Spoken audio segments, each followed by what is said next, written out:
70,000 रुपये में आप फ्रांस आए हैं, क्या ये बात सच है? 70,000 नहीं, नारायण कागान के पैसों में मैं फ्रांस आया। नारायण कागान के पैसों में भाई जो है वो फ्रांस आए हैं। अस्सलाम वालेकुम guys, welcome back to another vlog. और इस व्लॉग में हमारे साथ हैं फैज़ भाई। फैज़ भाई को हमने आज बुलाया, उनसे टाइम लिया है, उनसे डिस्कस करेंगे कि वो फ्रांस कैसे आए हैं और आपको मिलवाते हैं फैज़ भाई से। अस्सलाम वालेकुम फैज़ भाई। सलाम भाई, क्या हाल है? ठीक है, अल्हम्दुलिल्लाह मैं ठीक, आप सुनाएं? अल्हम्दुलिल्लाह बेहतरीन। और सुनाएं, कैसी चल रही है ज़िंदगी?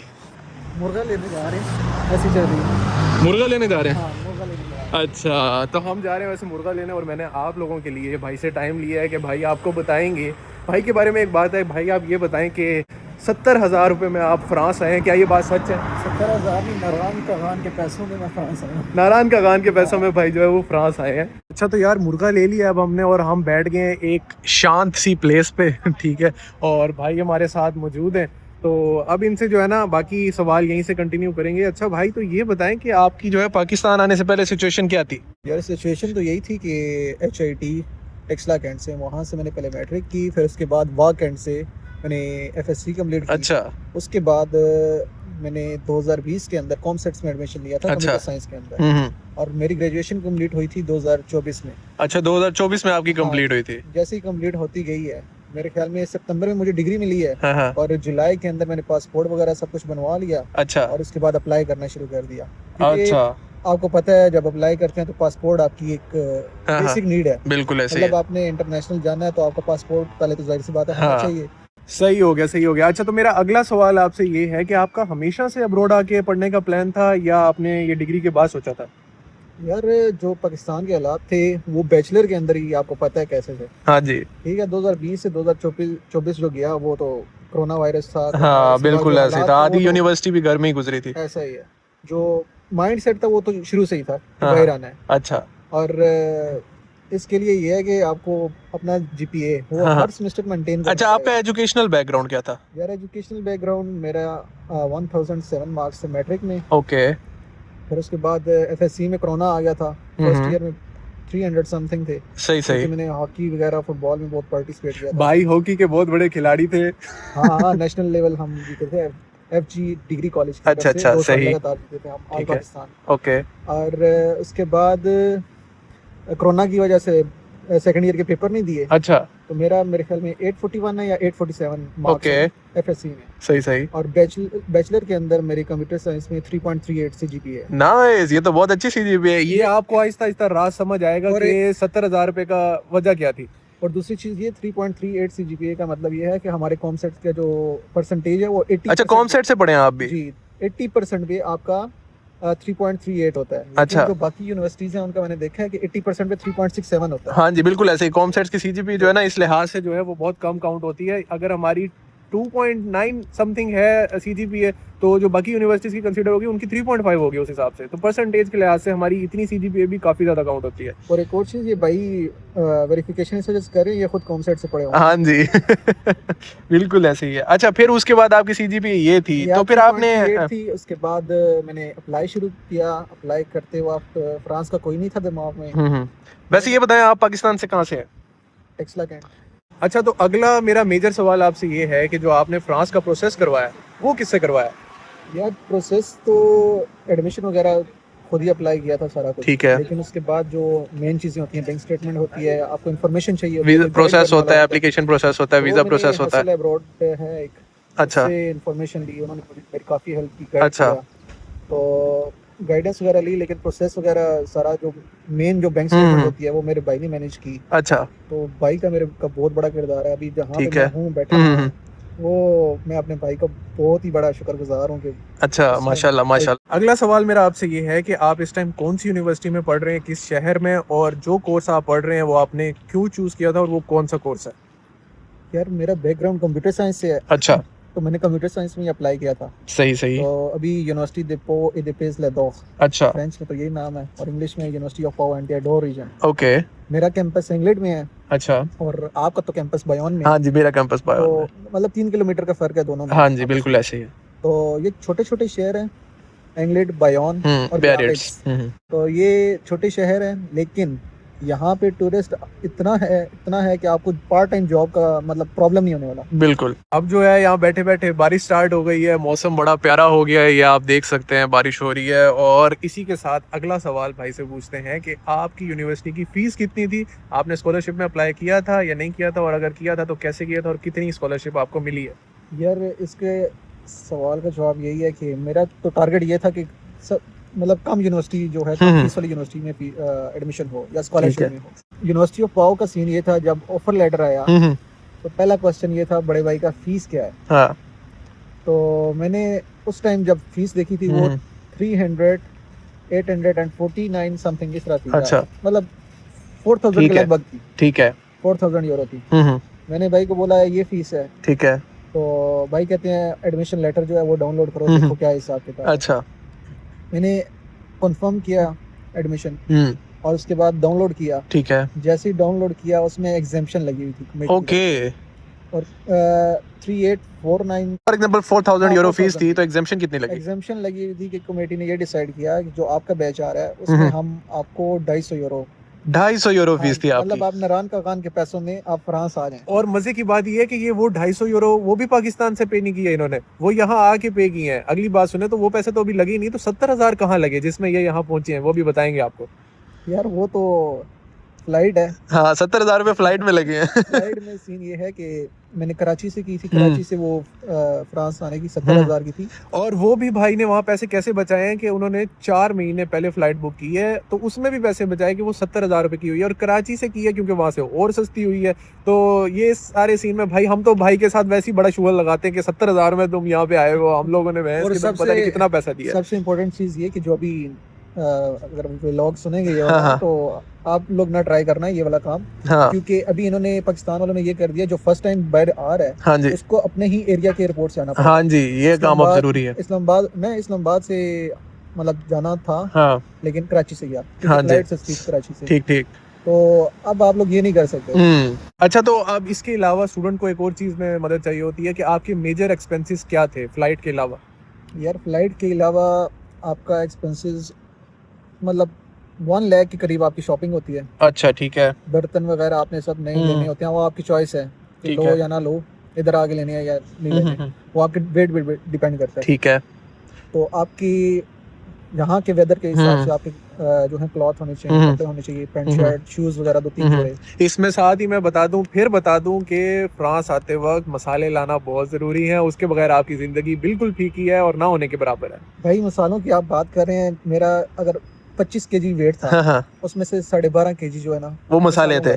इतनी वैल्यू है मसालों की। अभी 7 महीने हो चुके हैं तो अभी तक वो शेयर है माशाल्लाह। माशाल्लाह, ये ना ही खत्म हो तो अच्छा है। स्टार्ट में आए थे कुछ नहीं बनाने आता था। अभी तो भाई साहब ये भाई बताएंगे आपको क्या हो गया। यहाँ पे मैं आपको बताऊं, एक वीडियो मैंने पहले बनाई हुई, अगर आपने नहीं देखी तो यहाँ सुन लें। जब हम पहले दिन आए थे तो हम लोगों ने, इन्हीं भाई ने हमें बुलाया कि मैंने बनाया खाना, तो आके खा लो। हम दोनों इकट्ठे ही आए थे एक ही फ्लाइट में।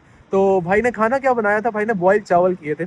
जब मैं गया मैंने कहा बॉइल्ड चावल है, साथ कुछ होगा? तो भाई ने कहा हाँ साथ कुछ है।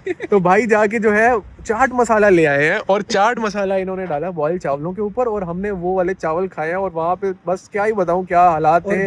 भाई सोच रहे थे यार फ्रांस में आना था, यही मतलब हाँ कि अब सारी जिंदगी यही खाना पड़ेगा, तो वहाँ तो हालात ठप हो गए थे। चलो ये तो अभी की बता रहे हैं, तो अभी मतलब बात जो शुरू में आए थे तब की बता। हाँ, तब की बता रहे हैं। अब की हम आपको क्या बताएं कि हम जो चाहे वो खा लेते हैं, जैसे चाहे खा लेते हैं, खुद बना के। बाहर से तो एक्सप्लोर होता रहता है, बंदा सीखता रहता है चीजें, और वो खा लेता है। जायके का आपने बताया। हाँ, भाई जो आए थे जीरो से, chaat masala with boiled rice, अब भाई ऐसे शेफ बन चुके हैं कि कढ़ाइयाँ चलती हैं, हांडियाँ चलती हैं, और ऐसे लेवल के टेस्ट होते हैं कि आपको क्या बताएं। खैर, अच्छा, अब अगला सवाल मेरा आपसे ये है कि आपका जो वीजा प्रोसेस और बैंक स्टेटमेंट का क्या प्रोसेस था, ये बच्चों का मेन क्वेश्चन होता है। इसके बारे में बताएं कि आपने अपनी बैंक स्टेटमेंट कैसे मैनेज की, और वीजा आपका कितनी देर में आया, कैसे आया?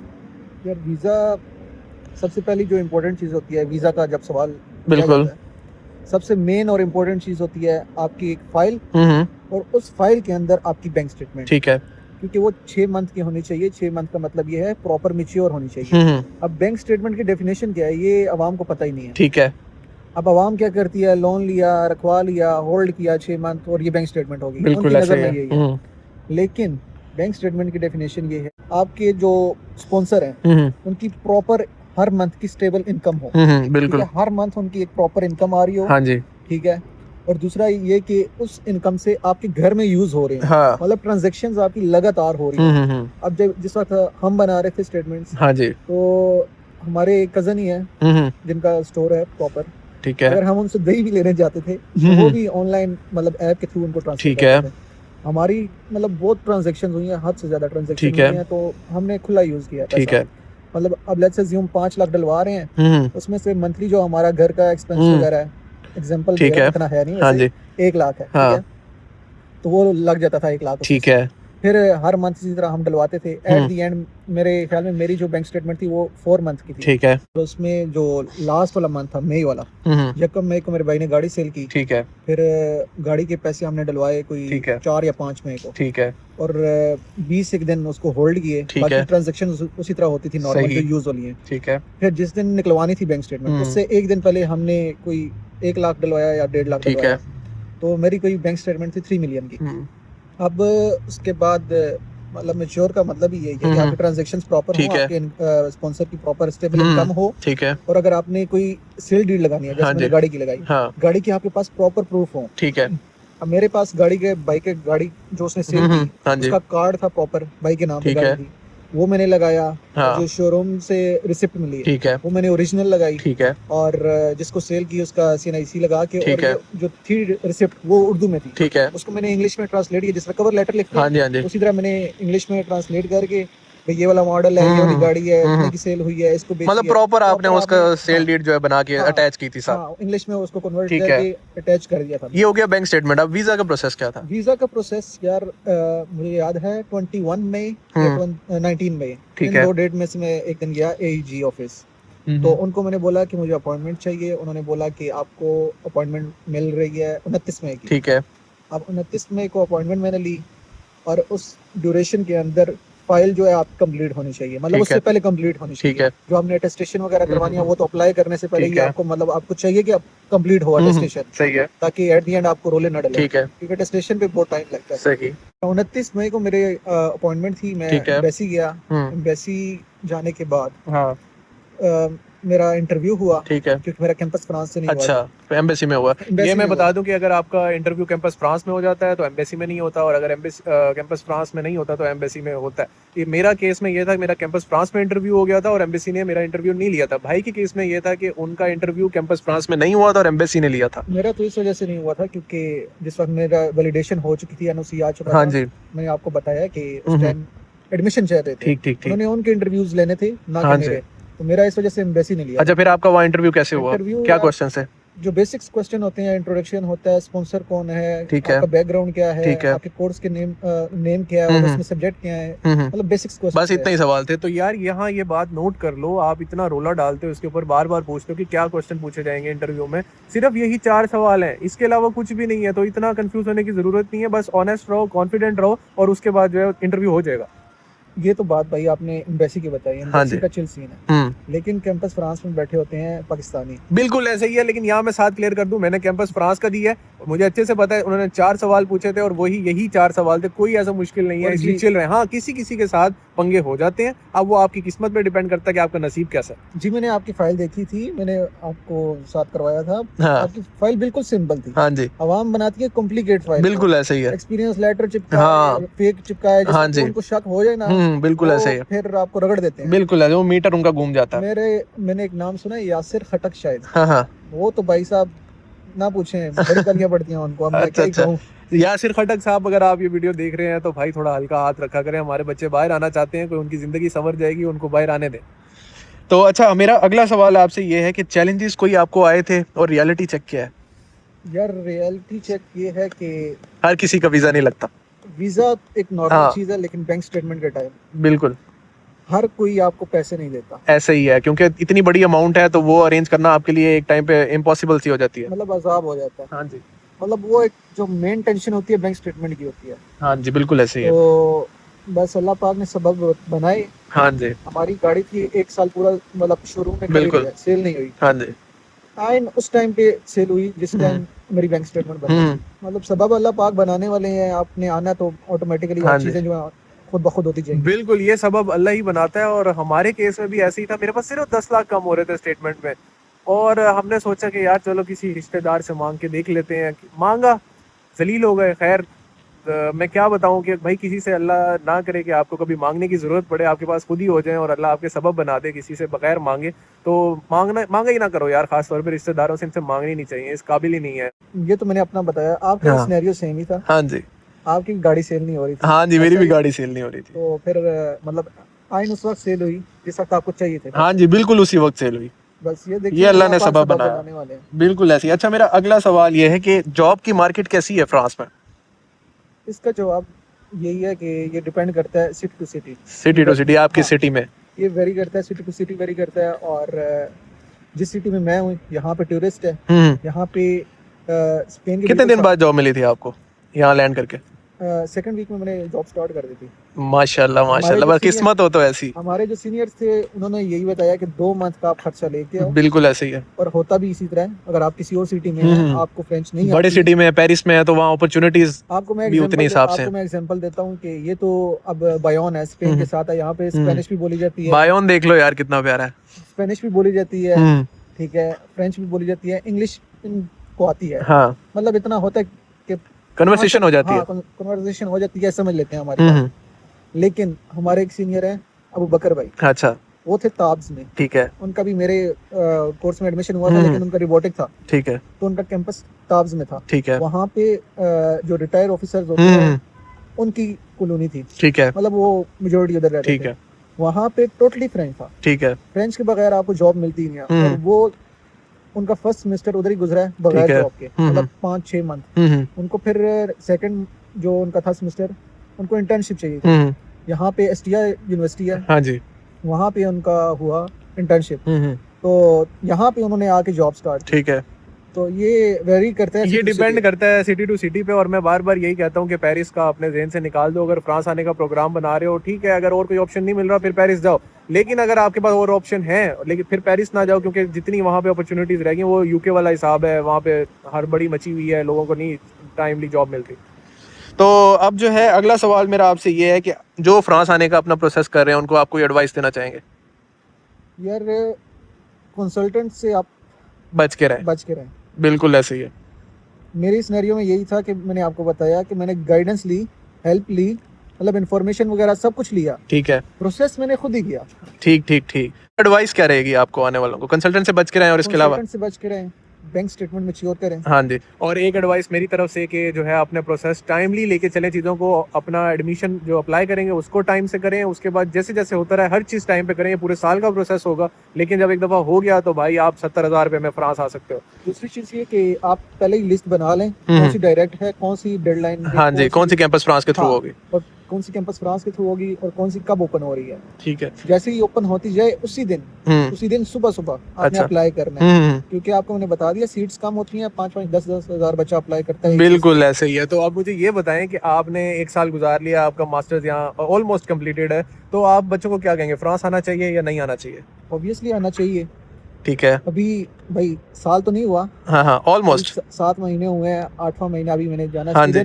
मेरी इंटर्नशिप ठीक है। तो इंटर्नशिप के लिए भी मतलब प्रिपेयर रहें। हाँ जी। इतनी इजीली नहीं मिलती। बिल्कुल ऐसी है। लेकिन भाई को माशाल्लाह से स्वीडन में इंटर्नशिप मिली है और भाई स्वीडन जा रहे हैं नेक्स्ट मंथ इंशाल्लाह। Erasmus plus internship. Erasmus plus में मतलब कि वो जो इंटर्नशिप है वो पेड है, अनपेड नहीं है।